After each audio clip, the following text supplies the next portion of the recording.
Jehovah in the highest. All his angels praise proclaim. All his hosts together praise him. Sun and moon and stars on high. Praise him, O ye heaven of heavens, and ye floods above the sky. Let them praises give Jehovah, for his name alone is high, and his glory is exalted, and his glory is exalted, and his glory is exalted, far above the earth and sky. Let them praises give Jehovah, they were made at his command. Then forever he established, his decree shall ever stand. From the earth, oh, praise Jehovah, all ye floods, ye dragons all. Fire and hail and snow and vapor, stormy winds that hear him call. Let them praises give Jehovah, for his name alone is high, and his glory is exalted, and his glory is exalted, and his glory is exalted, far above the earth and sky. All ye fruitful trees and cedars, all ye hills and mountains high, creeping things and beasts and cattle, birds that in the heavens fly, kings of earth and all ye people, princes, raiders, judges all. Praise his name, young men and maidens, stranger men and children small. Let them praise give Jehovah, for his name alone is high, and his glory is exalted, and his glory is exalted, and his glory is exalted, far above the earth and sky.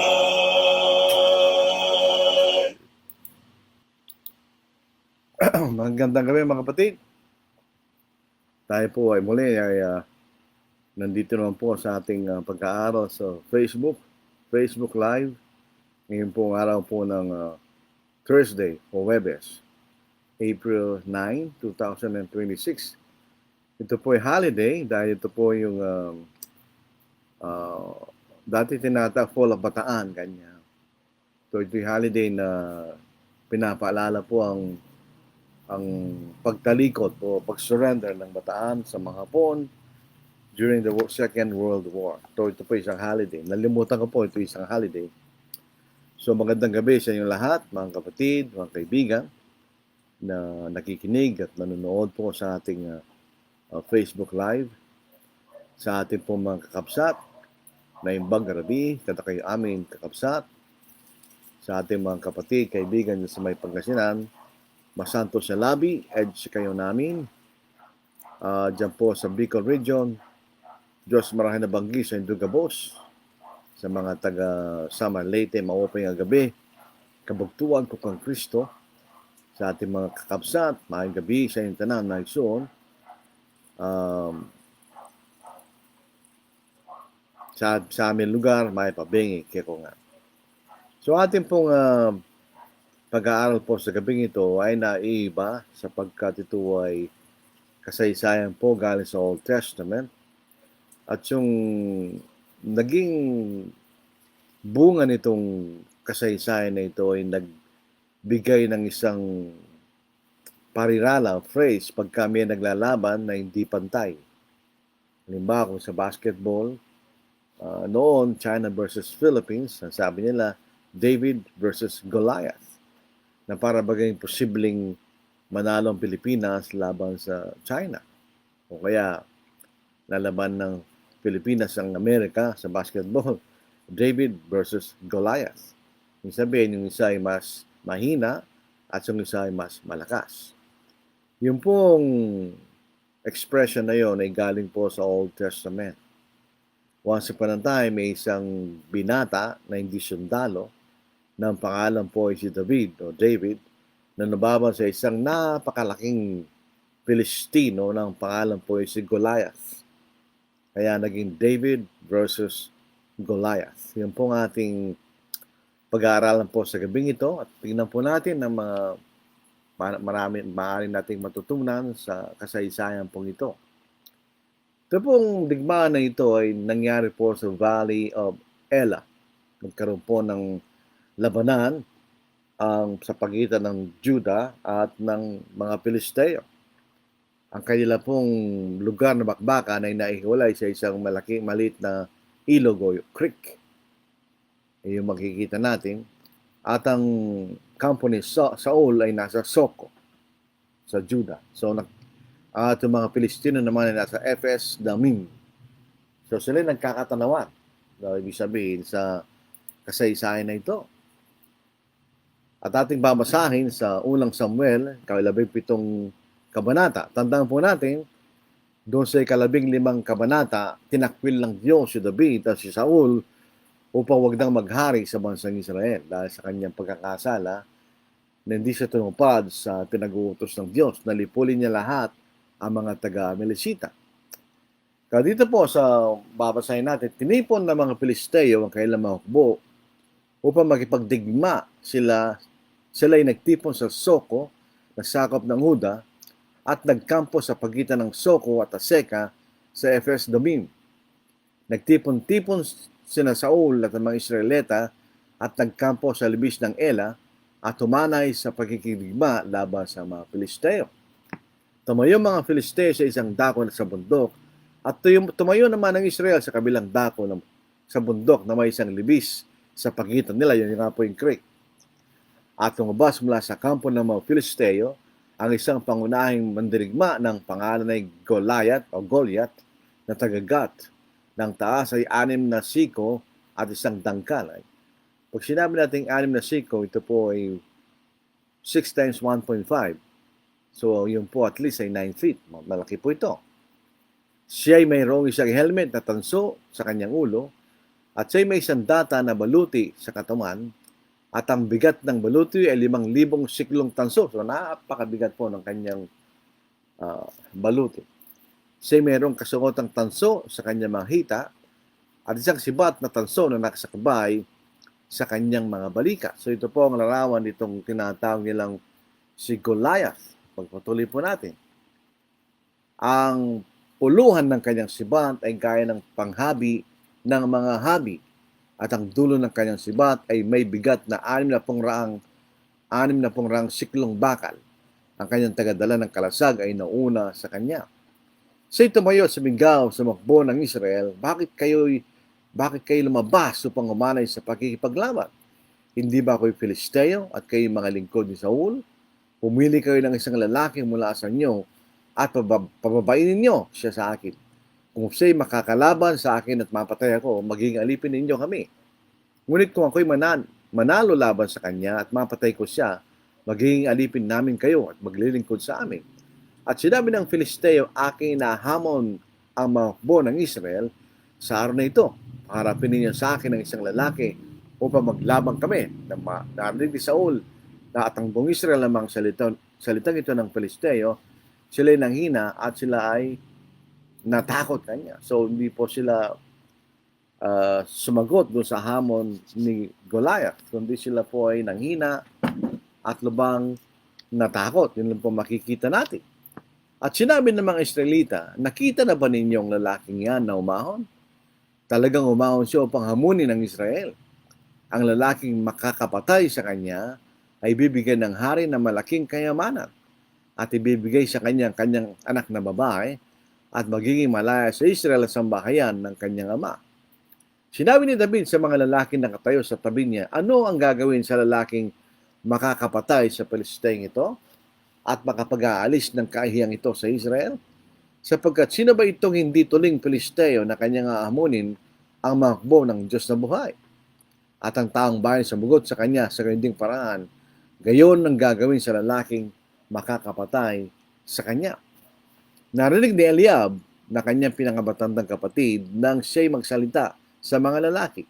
Kaya ang galit ni Eliab ay naningas laban kay David. At kanyang sinabi, bakit ka lumusong dito? At kanina mo iniwan yung kaunting tupa sa ilang? Nalalaman ko ang iyong kapangahasan at ang kasamaan ng iyong puso, sapagkat ikaw ay lumusong upang panoorin ang labanan. Sinabi ni David, ano ba ang aking ginawa ngayon? Hindi ba't salita lamang? At tinalukuran niya si Eliab at tumungo sa iba at nagsalita sa ganitong paraan at sinagot siya ng mga tao gaya nung una. Na marinig ng ang mga salitang binigkas ni David, ito'y ay kanilang inulit sa harap ni Saul at siya'y pinasundo niya. Sinabi ni David kay Saul, huwag manghina ang puso ng sinuman dahil sa kanya. Ang iyong lingkod ay hahayo at lalabanan ang Pilisteng ito. Pansinin po natin, si David ay hindi sundalo, siya isang pastol lamang. Pero siya, unlike doon sa mga sundalo na dapat sana'y tanggapin ng hamon ni Goliath, ayaw nilang tanggapin. Pero si David na hindi sundalo, ay siya po ay desidido na labanan niya si Goliath.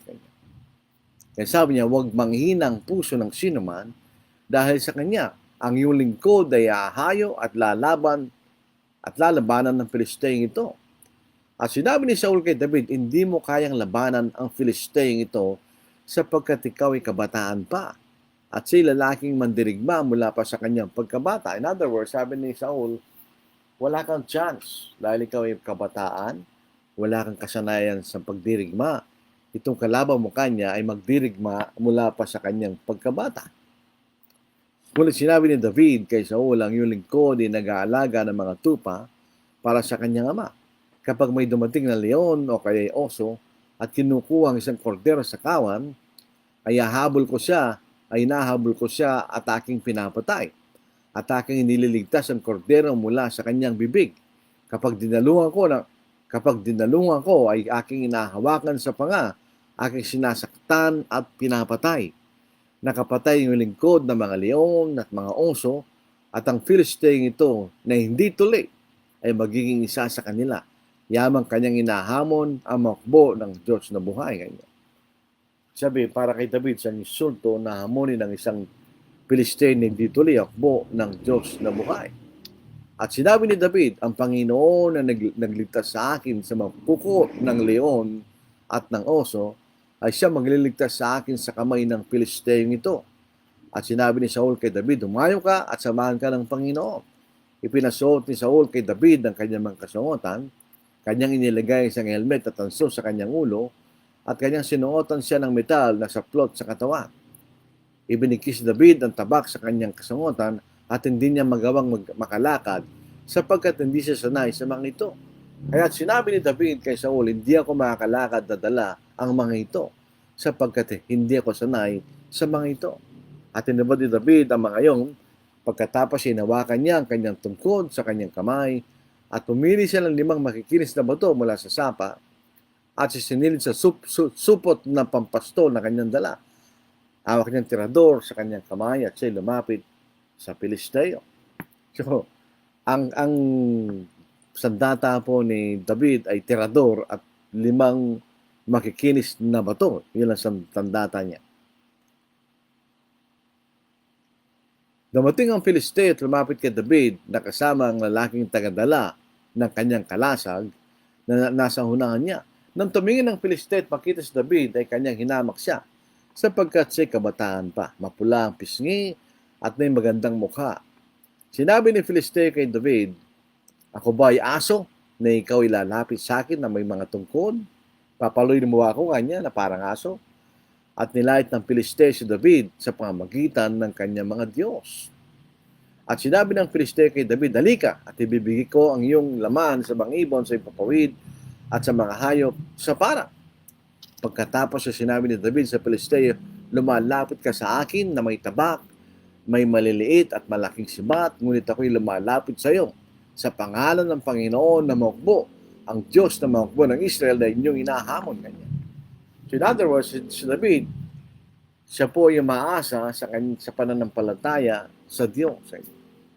Sa araw na ito, ibibigay ka ng Panginoon sa aking kamay at ibubuwal kita at pupugutin ko ang ulo mo. Ibibigay ko ang mga bangkay na hukbo ng mga Palisteo sa mga ibon, sa impapawid at sa mga babangis na hayop sa lupa sa araw na ito upang malaman ng buong lupa na may Diyos sa Israel. Dito po sa binabasa natin, ang itinataas ni David ay hindi sarili niya, kundi ang Diyos. At upang malaman ng buong kapulungan ito na hindi nagliligtas ang Panginoon sa pamagitan ng tabak o ng sibat, ang labanang ito ay sa Panginoon at ibibigay niya kayo sa aming kamay.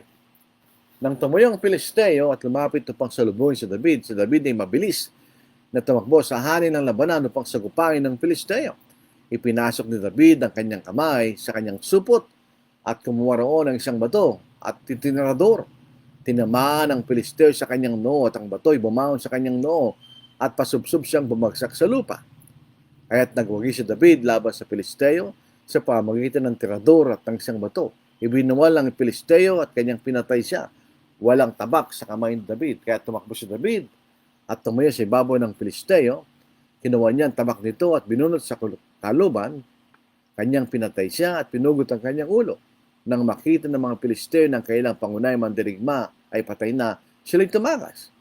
Akbo ng Israel at ang Judah ay tumayo na may sigaw at tinugo sa mga Pilisteo hanggang sa Gat at sa mga pintuang bayan ng Ekron. Ang mga sagutan sa mga Pilisteo na buwas sa dang patungo sa Araim hanggang sa Gat at sa Ekron. Bumalik ang mga Israelita mula sa paghabol sa mga Pilisteo at kailang sinamsam ang kailang kampo. Kinuha ni David ang ulo ng Pilisteo at dinala sa Jerusalem, ngunit kanyang ilinagay ang sandatan niya sa kanyang tolda kanya. So ito po ang kasaysayan ni David at ni Goliath. Ibig sabihin, kung ang pinag-uusapan ay pisikal na kalakasan, walang pag-asa si David. At kung pinag-uusapan ay kasanayan sa digmaan, wala rin pag-asa si David. Ang isang pangunahing katanungan, bakit si Saul at ang hukbo ng bansang Israel ay natatakot na patayin ng mga Pilisteo? Sila yung mga sundalo, in other words, sila ay sanay sa pagkikipagdigma. Bakit sila takot umarap at labanan ng mga Pilisteo? Kung ating maalala, binasa natin kanina, sa 1 Samuel chapter 15, nagkasala si Saul sa Diyos. Hindi niya pinatay si Agag, ari ng mga Amalekita, at hindi rin niya pinatay ang lahat ng mga hayop. Dito po, sabi sa unang Samuel chapter 15 verse 2, ito'y sinabi ng Diyos kay Samuel, sinabi ni Samuel kay David. Ganito ang sabi ng Panginoon na mahukbo, aking parurusahan ang ginawa ng Amalek sa Israel sa pagdang sa kanila sa daan nang sila'y umaon mula sa Egypto. Ngayon umalis ka at ripulin mo ang Amalek at iyong lubos ng masakin ang lahat nilang pag-aari.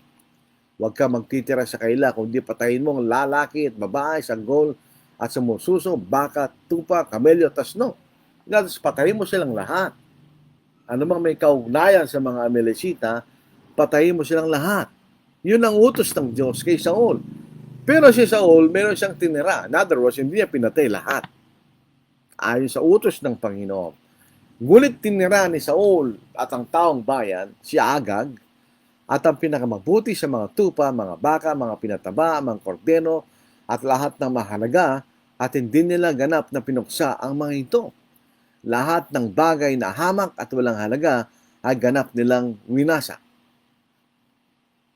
So hindi po nila hindi sinunod ni Saul at ng taong bayan ang utos ng Diyos na lipunin lahat ang mga Amalekita kasama ang hari ng mga Amalekita at kahit na yung mga hayop kailangan nilang patayin lahat kanya. Yun po naging kasalanan ni Saul. Sinabi ni Saul, sila'y dinala nila mula sa mga Amalekita sapagkat itinira ng taong bayan ang pinakamabuti sa mga tupa at baka upang ihandog sa Panginoong Diyos at ang lalabi ay aming pinoksang lahat. Kung tutuusin, wala namang walang utos ng Diyos na sila'y magahin. Ang utos ng Diyos, lipulin ng lahat ng mga Amalekita. Walang utos ng Diyos na sila'y mag-aahin.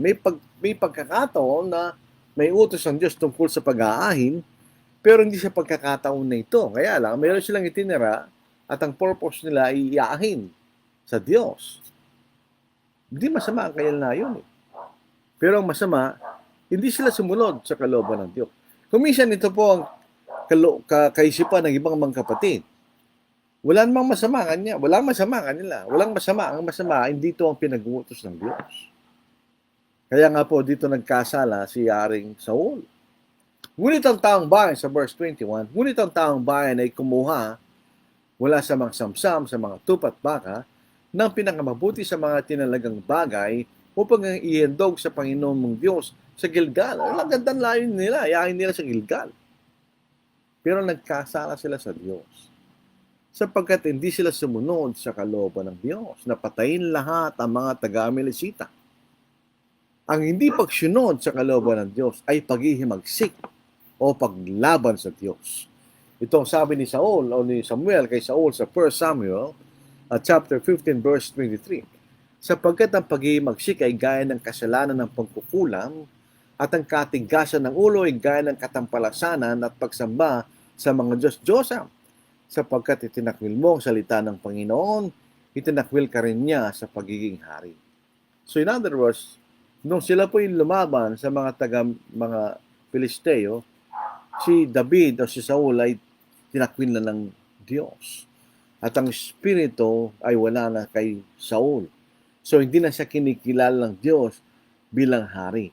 So dito sa verse 28 ng 1 Samuel chapter 15, at sinabi ni Samuel sa kanya, pinunit ng Panginoon sa iyo ang kaharian ng Diyos sa araw na ito, at ibinigay sa iyong kapwa na higit na mabuti kaysa sa iyo. Gayon din ang kalulatian ng Israel ay hindi magsisinungaling o magbabago ng kaisipan, sapagkat siya hindi isang tao na dapat niyang baguhin ang kanyang isipan. So inalis ang pagkahari mula kay Saul. Sa 1 Samuel 16, verse 14-15, gayon ang Espiritu ng Panginoon ay bumiwalay kay Saul at ang isang masamang Espiritu mula sa Panginoon ang nagpahirap sa kanya. At sinabi ng mga lingkod ni Saul sa kanya, tignan mo, may mga masamang Espiritu mula sa Diyos na nagpapahirap sa iyo. So tinanggal po ang kanyang pagkahari. Yun po ang mangyayari sa atin pag tayo po ay matigas at hindi sumusunod sa kalooban ng Diyos. At tayo po'y na-impluensyahan ng masama. Sa 1 Thessalonians chapter 2 verse 9, ang pagdating ng taong makasalanan ay ayon sa paggawa ni Satanas, na may buong kapangyarihan, mga tanda at mga mapangninglang na kababalaghan. At may lahat ng mapandayang kasamaan para sa mga napapahamak, sapagkat tumanggi silang ibigin ng katotohanan upang sila'y maligtas. At dahil dito'y pinadadalan sila ng Diyos na makapangyarihang pagkalinglang upang maniwala sila sa kasinungalingan, upang mahatulan silang lahat na hindi sumasampalataya sa katotohanan, sa halip ay nalugod sa kalikuan. Ano nangyari kay Saul? Anong masamang espiritu? Ibig sabihin, siya'y pinahirapan ng kanyang desisyon na ngayon sila'y tinakwilan ng hari. Katulad sinasabi ni Pablo sa mga taga-Thessalonica. Kapag ka hindi ka sumunod sa kaloob, pababayaan ka na ng Diyos na ikay malinlang ng kasinungalingan at hindi ka na maliligtas. So in other words, nang itinakwil ng Diyos si Saul bilang hari, nawala ng kanyang tiwala sa sarili niya.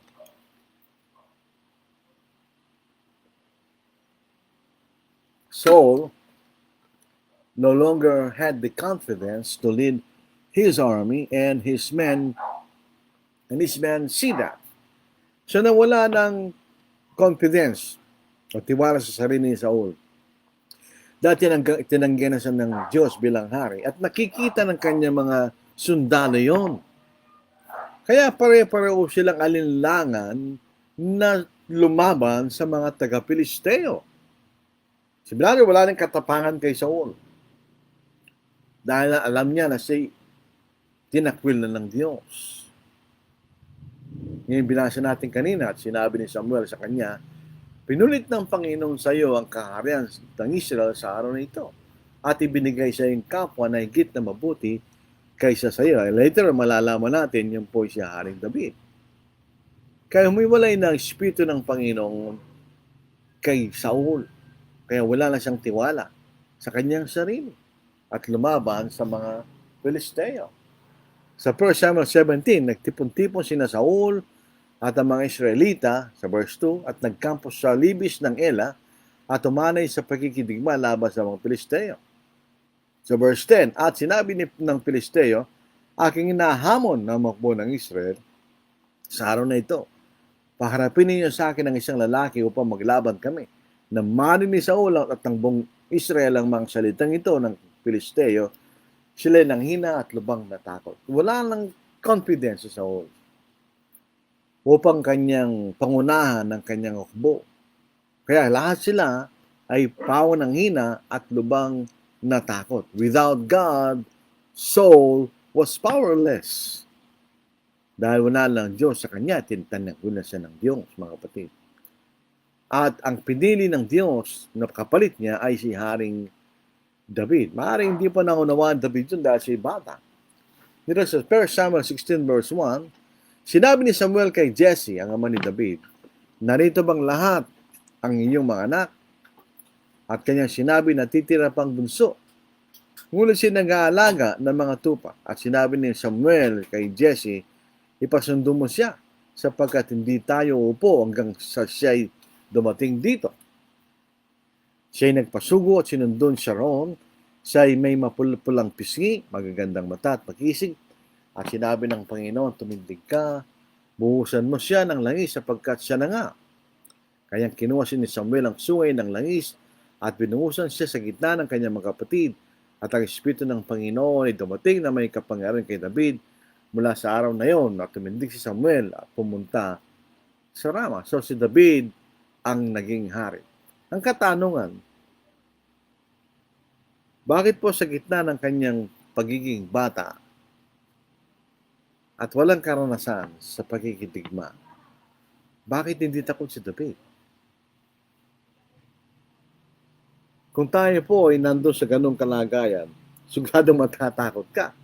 Higit sa 9 or 10 feet na tao ang umahamon at ikay kabataan at walang karanasan sa pagkikipagdigma, hindi ka ba matatakot? Pero si David siya ay taong may pananampalataya sa Diyos. Nalalaman niya ng Diyos ay kasama niya. Kaya hindi siya natatakot na umarap doon sa Filisteo. Atong sabi ni David kay Saul sa 1 Samuel chapter 17. Ngunit sinabi ni David kay Saul, ang iyong lingkod ay nag-aalaga ng mga tupa para sa kanyang ama. Kaya kapag may dumating na leon o kaya ay oso at kinukuha ang isang kordero sa kawan, ay inahabol ko siya at aking pinapatay at aking nililigtas ang kordero mula sa kanyang bibig. Kapag dinalungan ko ay aking inahawakan sa panga, aking sinasaktan at pinapatay. Nakapatay niya ang iyong lingkod na mga leon at mga oso at ang Pilisteng ito ay na hindi tuloy kanya. Kaya po, parang hindi nila gusto ang mga hentil dahil hindi sila tuloy. Ay magiging isa sa kanila, yamang kanyang inahamon na mukbo ng Diyos na buhay. Sinabi ni David, ang Panginoon na nagligtas sa akin sa mga kuko ng leon at ng oso, ay siya magliligtas sa akin sa kamay ng Pilisteng ito. At sinabi ni Saul kay David, humayo ka at samahan ka ng Panginoon. So, ang source ng katapangan ni David ay hindi galing sa sarili niya. Ito'y galing sa Diyos. Dahil meron siyang pananampalataya sa Diyos. At alam ni David na kasama niya ang Diyos, kaya siya ay magtatagumpay. So, si David ay hindi takot dahil meron siyang pananampalataya sa Diyos sa walang Diyos na may walang hanggang kapangyarihan. He has faith in the omnipotent God. Pag sinabi natin omnipotent, wala hanggang kapangyarihan. Sa 1 Samuel 17 verse 45, pagkatapos ay sinabi ni David kay sa Philistine, lumalapit ka sa akin na may tabak at may maliliit at malaking sibat. Ngunit ako'y lumalapit sa iyo sa pangalang Panginoon na makbo, ang Diyos na makbo ng Israel na iyong inahamon. Sa araw na ito, ibibigay ka ng Panginoon sa aking kamay at ibubuwal kita at pupugutin kong ulo mo. Ibibigay ko mga bangkay ng hukbo ng mga Piliste sa mga ibon, sa impapawid at sa magbabangis na hayop sa lupa. Sa araw na ito, pang malaman ng buong lupa na may Diyos sa Israel. Upang malaman ng buong lupa na ito'y Diyos na may langgang kapangyarihan. Huwag niyong amunin ng Diyos. At upang malaman ng buong kapulungan ito na hindi nagliligtas ang Panginoon sa pamagitan ng tabak o ng sibat. Ang labanang ito ay sa Panginoon at ibibigay niya kayo sa aming kamay. Nang tumayang Piliste, lumapit upang salubungin si David. Si David ay mabilis tumakbo sa anin ng labanan upang sagupain ng Pilisteo. So isa po'y pagkatapos sinabi ni David sa Pilisteo, lumalapit ka sa akin na may tabak, may maliit at malaking sibat, ngunit ako'y lumalapit sa iyo sa pangalan ng Panginoon na makbo, ang Diyos na makbo ng Israel na iyong inahamon. Sa araw na ito, ibibigay ka ng Panginoon sa aking kamay at ibubuwal kita at pupugutin ko ang ulo mo.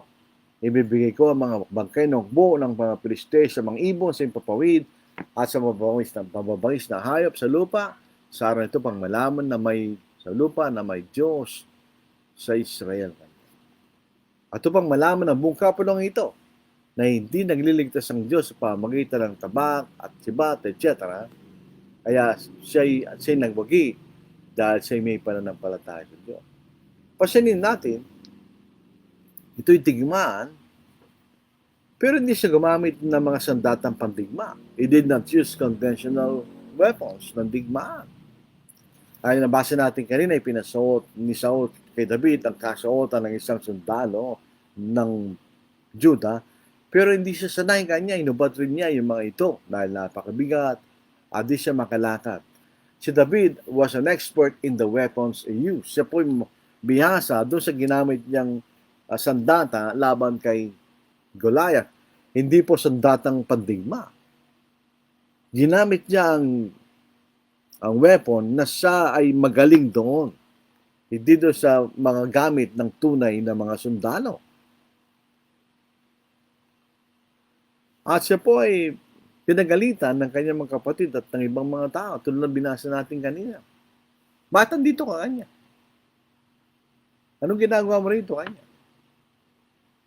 Dapat ka alagaan mo mga kakaunting kawan ng ama kanya. Dito po sa 1 Samuel chapter 17 verse 26, sinabi ni David sa mga lalaki na katayo sa tabi niya, ano ang gagawin sa lalaking makapapatay sa Pilisteng ito at makapag-aalis ng kahiyang ito sa Israel? Sapagkat sino ba ito hindi tuloy ng Pilisteo na kanyang ahamunin ng mga akbo ng Diyos na buhay? So pinagsabihan siya. Pinagalitan siya ng kanyang mga kapatid at ibang mga tao. Pero siya nagwagi dahil bihasa siya doon sa gamit na ginamit niya sa pagpatay sa Pilisteo. Ang pangalan po ay Goliath. At siya nagtagumpay, napatay po niya yung si Goliath. Sa 1 Samuel chapter 17, 49-50, nagtagumpay siya. Pinugutan niyang ulo yung Pilisteo na yun na napakalaki. Tanong, hindi ba nakaramdam ng takot si David? Alam niyo, kung minsan iniisip natin yung mga nababasa natin sa Biblia na mga tao na may pananampalataya, akala natin sila'y Superman.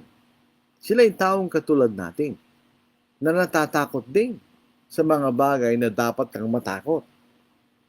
So, ang tanong dyan, hindi ba naramdaman ni David ang takot bilang tao? He certainly did. But his faith in the power of God overthrew his fear. Yung pananampalataya sa Diyos ang nagalis sa kanyang takot. Dito po sa Awit, chapter 23, verse 4, bagaman ako'y lumalakad sa libis ng lilim ng kamatayan, wala akong katakutang kasamaan sapagkat ikaw ay kasama ko at ang iyong pamalo at ang iyong tungkod, dinaaliw ako ng mga ito. Kung tayo po ay may pananampalataya sa Diyos, hindi tayo matatakot. sapagkat walang sino man ang pwedeng magwagi laban sa atin. Tulad po sinasabi ni Pablo sa Romans chapter 8, verse 1 to verse 31 hanggang verse 37. Ano nga ating sasabihin sa mga bagay na ito? Kung ang Diyos ay kakampi natin, sinong laban sa atin? Siya na hindi pinagkait ang kanyang sariling anak, kundi binigay dahil sa ating lahat. Bakit naman hindi bibigay sa atin na walang bayad ang lahat ng mga bagay? Sino magsasakdal ng anuman laban sa mga pinili ng Diyos? Ang Diyos ang siyang umaaring ganap. Sino nga hatol? Si Kristo Jesus na namatay? Oo, siya ay muling binuhay mula sa mga patay, na saring nasa kanan ng Diyos, na saring namamagitan para sa atin. Sino makapaghihiwalay sa atin sa pag-ibig ni Kristo? Ang kahirapan ba? Ang kapigatihan? O ang pag-uusig? O ang taggutom? O ang kahumaran? O ang panganib? O ang tabak? Gaya ng nasusulat, dahil sa iyo kami pinapatay sa buong araw, kami tinuturing ng mga tupa sa katayan, ngunit sa lahat ng mga bagay na ito, tahigit pa sa mga nagtagumpay sa pamagitan niya na sa atin ang umibigyan. So walang naman. Kung ang Diyos ang kapi natin, sino ang laban sa atin? So hindi po kasi isa ni David, napakaikli lang po ng ating pag-asa gabing ito. Marami tayong matututunan. Kuminsan, kung tayo po ay nag-iisip, ang Church of Christ, laban sa mga denominasyon, paano natin sila lalabanan? Kuminsan gumagaya ang mga kapatid sa kanilang ginagawa. Huwag natin gawin yun. Ang mga ginagawa ng mga denominasyon na hindi galing sa kalooban ng Diyos. Ito'y galing sa kanilang sariling kalooban. Katulad ni David, ang ating pananggalang ay ang ating pananampalataya sa Diyos.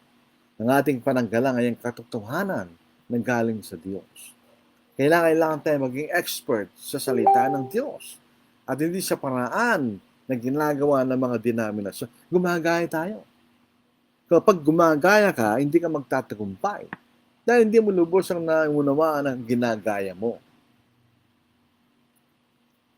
Ang bansang Israel, sa kailang sariling paraan o militarily, Israel would not have defeated the Philistines militarily. Hindi nila kaya. Paano mo kakayanan si Goliath? Yung si David na isang shepherd boy, hindi niya maaaring talunin si Goliath sa kanyang sariling kapangyarihan lamang. Si David ay nagtagumpay kasi kasama siya ng Diyos. At ang kapangyarihan ng Diyos ang tumalo kay David kay Goliath, mga kapatid. So, sa ating iniisip, huwag tayong gumaya sa katwiran ng mga iba. Ang kapangyarihan natin ay wala sa ating sarili. Ito'y nasa salita ng Diyos. Dito po sa Ephesians chapter 6. Kaya kunin ninyo ang buong baluti ng Diyos upang kayo makatagal sa araw ng masama. At kung magawa na ninyong lahat ay tumayong matatag. Kaya tumindig kayo ng inyong mga baywang ay nabibigkisan ng katotohanan na suot ang baluti ng katwiran at nakasuot sa inyong mga paa ang pagiganda para sa ebanghelyo ng kapayapaan. Kasama ng lahat ng mga ito, taglay ninyong kalasag ng pananampalataya. Sa pamamagitan nito, inyong masusugpo ang mga nag-aapoy na palaso ng masama. At taglay ninyong helmet ng kaligtasan, tabak ng Espiritu na siyang salita ng tayo sundalo. Tayo sundalo hindi sa literal na paraan, kundi sa spiritual na paraan. At ang pananggalang natin at ang panlaban natin ay walang iba kundi ang ating pananampalataya sa salita ng Diyos. Hindi tayo magtatagumpay sa mga denominasyon sa sarili nilang paraan. Magtatagumpay tayo sa pamagitan ng salita ng Diyos. Kasi David ay nagtagumpay dahil meron siyang pananampalataya sa Diyos. Tayo magtatagumpay kung tayo may pananampalataya. So it's just David versus Goliath. Napakalalaki ng mga denominasyon. Napakakunti natin sa bilang. Pero tayong tunay na magtatagumpay. Dahil sa bandang huli, kung tayo magiging tapat, ay magkakaroon tayo ng buhay na walang hanggan. Ito mga denominasyon na napakalalaki, pero hindi sumusunod sa kalooban ng Diyos, hindi sila magkakaroon ng tagumpay. David versus Goliath. Ang pananggalang lamang ni David ay ang pananampalataya niya sa Diyos. Ganon din po tayo. Ang ating pananggalang ay ang ating pananampalataya sa Diyos. Maraming salamat po sa inyong pakikinig. So, ang ating pagkikipagdiba ay hindi po physical ng pagkikipagdiba, kundi spiritual warfare. Yun po. Maraming salamat po mga kapatid. At sa naway tayo po ay pagpalain ng Diyos sa ating mga ginagawa.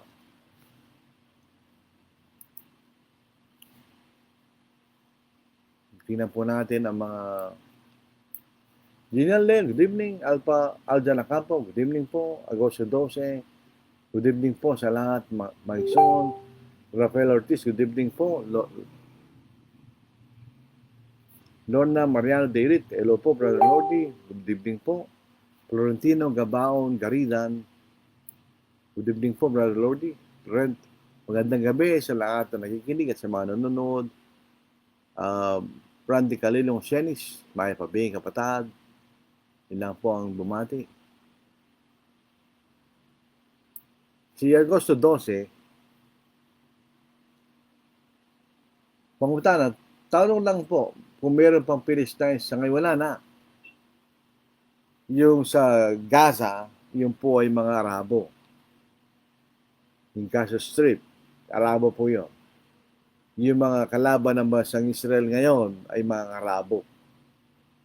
So wala na po mga Pilisteo ngayon. Meron pang tanong. Ano po ba ibig sabihin sa 1 Samuel 16:14? An evil spirit from the Lord troubled him. Hindi naman po, ibig sabihin niya, pag hindi ka nagpapailalim sa kalooban ng Diyos, mababayaan ka na ng Diyos. At dahil doon kayo maghihirap, kayo maghihirap. So you'll be troubled kanya. Katulad binasa sa pangalan Thessalonica, mabasahin po na sa 2 Thessalonians chapter 2, yung po mga sunulatan ni Apostle Paul kanya, may mga tao doon na hindi na sila'y napapadaya. Basahin po natin, ano po? Ang problema po rito ay mayroon chismis na malapit dumating ang Panginoon. Sabi ni Pablo, hindi mangyayari yan, maliban mangyari muna ang pagtalikod sa pananampalataya. Sa verse 8 ng 2 Thessalonians, and then the lawless one will be revealed, whom the Lord will consume with the breath of his mouth, and destroy with the brightness of his coming. The coming of the lawless one is according to the working of Satan, with all power, signs, and lying wonders, and with all righteous deception among those who perish, because they did not receive the love of the truth, that they might be saved. Wala silang pagmamahal sa katotohanan, at kung sila'y maniniwala sa katotohanan, sila maliligtas. And for this reason, God will send them strong delusion that they should believe the lie. Ganyan na nangyari sa mga kay Saul. Nung umalis ang Espiritu ng Diyos kay Saul, siya pinahihirapan ng kanyang budhe. Pinabayaan na siya ng Diyos. Yun po ibig sabihin na ang masamang espiritu o nanggaling sa Diyos ay nagpapahirap sa kanya. Sabi nga po sa Psalm, the way of transgressors is hard. Pag nagkasala ka, ito hindi magiging madali para sa iyo. Kailangan mag-recover, magsisi, bumalik sa Diyos. Pero kung hindi mo gagawin, kayo mapapahirapan. Dahil sa bagay na yung ginawa, nataliwas sa kalooban ng Diyos. Walking alone at eve and viewing the skies afar, bidding the darkness come to welcome each silver star. I have a great delight in the wonderful scenes above. God in His power and might is showing His truth and love. Oh, for a home with God, a place courts to rest, sure in a safe abode with Jesus and the blessed. Rest for a weary soul, once redeemed by the Savior's love, where I'll be pure and whole and live with my God above. Sitting alone at eve and grieving the hours away, watching the shadows falling now at the close of day. God in His mercy comes, with His word He is drawing near, spreading His love and truth around me and everywhere. Oh, for a home with God, a place in His courts to rest, sure in a safe abode with Jesus and the blessed. Rest for a weary soul, once redeemed by the Savior's love, where I'll be pure and whole and live with my God above. Closing my eyes at eve and thinking of heaven's grace, longing to see my Lord, yes, meeting Him face to face, trusting Him as my all, wheresoever my footsteps roam, pleading with Him to guide me onto the Spirit's home. Oh, for a home with God, a place in His courts to rest, sure in a safe abode with Jesus and the blessed. Rest for a weary soul, once redeemed by the Savior's love, where I'll be pure and whole and live with my God above. I am thinking today of that beautiful land I shall reach when the sun goeth down, when through wonderful grace by my Savior I stand. Will there be any stars in my crown? Will there be any stars in my crown? When at evening the sun goeth down, when I wake with the blessed in the mansions of rest, will there be any stars in my crown? In the strength of the Lord let me labor and pray, let me watch as a winner of souls, that bright stars may be mine in the glorious day, when His praise like the sea billow rolls. Will there be any stars in my crown, when at evening the sun goeth down, when I wake with the blessed in the mansions of rest? Will there be any stars in my crown? Oh, what joy it will be when His face I behold, living gems at His feet to lay down. It would sweeten my bliss in the city of gold, should there be any stars in my crown. Will there be any stars in my crown, when at evening the sun goeth down, when I wake with the blessed in the mansions of rest? Will there be any stars in my crown?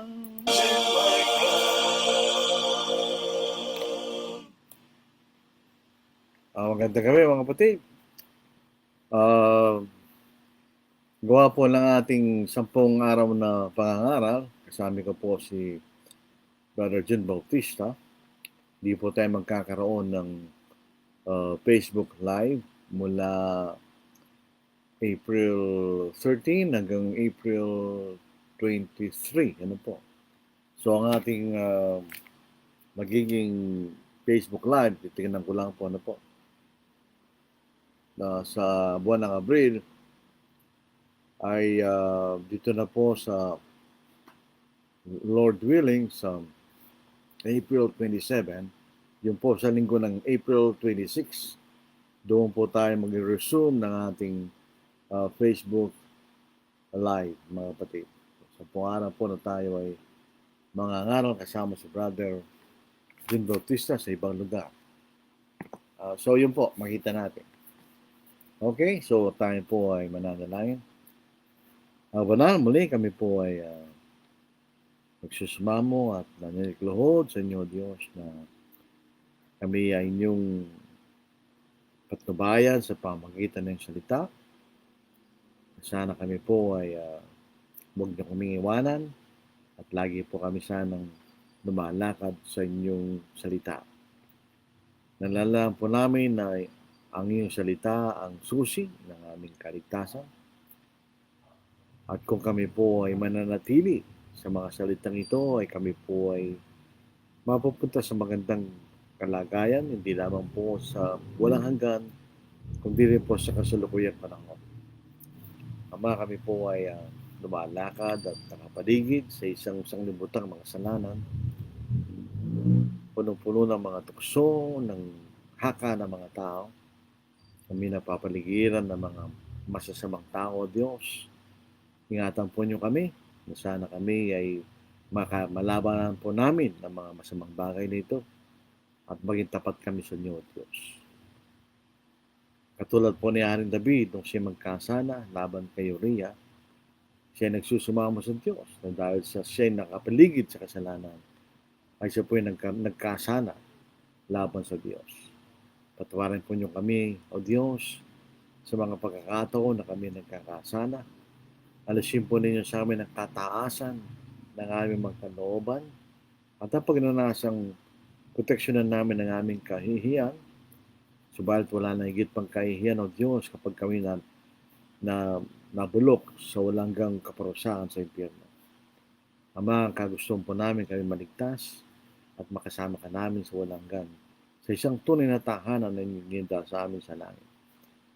Sana po ang mga salita na naipangaral sa gabing ito ay makatulong sa ganung layunin na malalo pa namin kayo makilala at lalo kaming lumapit sa kaligtasan yung binigay sa amin sa pamagitan ng aming Panginoon. Ama, dinadalayan namin na sana ang digmaan ay magkaroon na po ng kalutasan upang kami magbalik sa normal ng paraan ng aming pamumuhay. Ato pa kami makapagpatuloy sa paglilingkod sa inyo, O Diyos. At ang mga bahay pong ito ay aming hiningi, dakilang pangalan ng Kristo. Amen. Maraming salamat po. Hanggang sa Lord willing, April 27 o April 28, tayo pa magsama-sama sa ating Facebook Live. Maraming salamat po. Brother, Randy Calilong Senis, na may pabing kapatanan. Nakalimutan natin mabasa kanina. Maraming salamat po kayo. Mag-ingat po tayo. God bless.